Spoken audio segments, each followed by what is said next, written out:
სახელითა მამისათა და ძისათა და სულისა წმინდისათა ჩვენთან არს. ყველას გილოცავთ ხარების დღესასწაულს ამ უბწყინვალეს და უმნიშვნელოვანეს დღეს, როდესაც ანგელოზი ესტუმრა ყოვლადწმინდა ღვთისმშობელ მარიამს და ახარა, რომ მისგან განხორციელდებოდა ღვთის სიტყვა, ღვთისა, რომ იგი გახდებოდა ღვთისმშობელი. და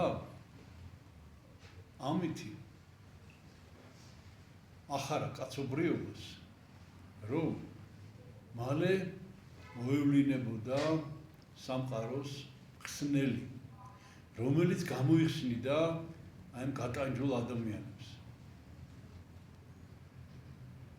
და პირველი კითხვა, რაც ჩდება ამ დროს არის ის, რომ რა საჭირო იყო წინასწარ ამისი უწყება. ხო დაიბადებოდა და ხო ნახავდა ყველა და ხო მოვიდოდა მაინც და ხო გამოგვიხსნიდა. არა წინასწარ გვითხრეს ეს, წინასწარ გაგვახარეს ამით. უდიდესი სიხარული მოეპლინა მთელ სამყაროს, მართალია ჯერ მთელ სამყარომ ეს არ იცოდა, მაგრამ მერე თანდათანობით როცა შეიტყვეს ამის შესახებ, ეს იყო უდიდესი სიხარული. რატო იყო საჭირო ამის გაკეთება? იმიტომ რომ ქრისტიანობა ეს არის უპირველეს ყოვლისა სიხარული. ქრისტიანობა ეს არის სიხარულის სარწმუნოება. და უფალი სულ იმას ცდილობს, რომ გარდა იმისა, რომ გამოგვიხსნას, გარდა იმისა, რომ სიკეთე გაგვიკეთოს, რომ წინასწარ გაგვახაროს კიდეც ამით. და მინდა გითხრათ, რომ ჩემგან დამოუკიდებლად არს აბსოლუტურად, აი ჯერ 40 დღე არ გასულა ჩვენი პატრიარქის გარდაცვალებიდან და ყველა მოვლენა ეკლესიაში. თუ საეკლესიო ცხოვრებაში, თუ საეკლესიო კალენდარში უნებურად პატრიარქთან გვაკავშირებს. უპირველეს ყოვლისა უწმინდესმა პირდაპირ ანდერძად დაგვიბარა. სრულიად საქართველოს კათოლიკოს პატრიარქმა ილია მეორემ ანდერძად დაგვიბარა, რომ არა მარტო დღეს, ხარება დღეს, არამედ საერთოდ ჩვენი ფიქრი უნდა იყოს მიმართული მუდმივად თუ როგორ გავახაროთ ადამიანი.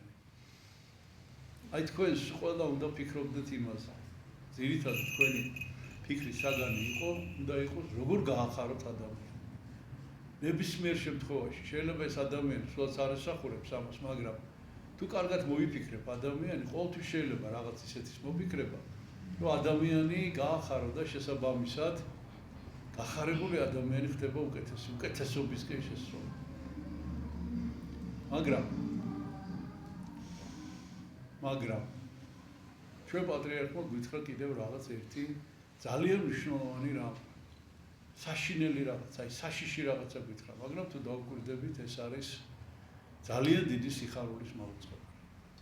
როდესაც გაბრიელ მთავარანგელოზი მოევლინა ყოვლადწმინდა ღვთისმშობელს და ახარა, მან ახარა იესო ქრისტეს, ქრისტე მერე დაერქვა, უпростоრეთ იესო დაერქვა მერე და ქრისტე ცხებულს ნიშნავს მოვლინება ამ ქვეყანაზე, ანუ ღმერთის ცხებულის მოვლინება.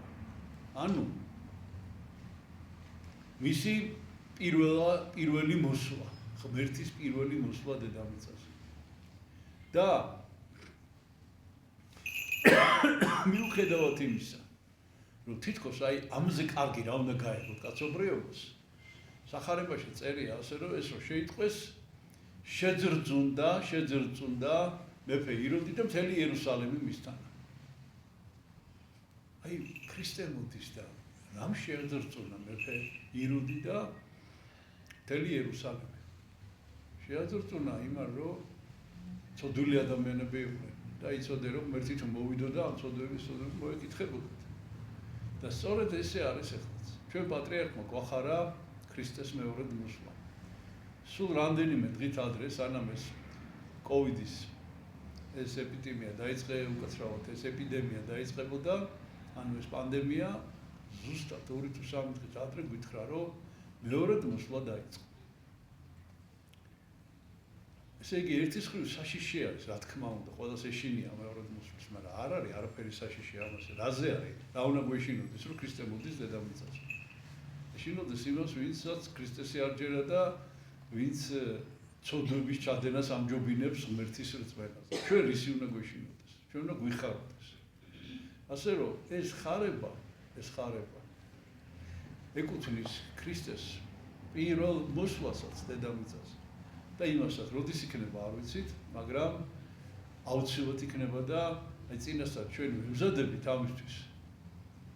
და მრწამში ესეც სიტყვას ვამბობ, მოველე აღდგომასა უტრეთით და ცხოვრებასა მერმისამი საუკუნეზე. ჩვენ ამას მოველით. და ეს დღესასწაულია დღეს, სიხარულის დღესასწაული და ჩვენი პატრიარქის წყალობით ჩვენ ესე იგი აი ამ ხარების დღესასწაულში ხედავთ წინასწარ უწყებას მეორედ მოსვლის. ღმერთმა დაგლოცოთ ჩვენთან არს ღმერთი. არ დაიგოს.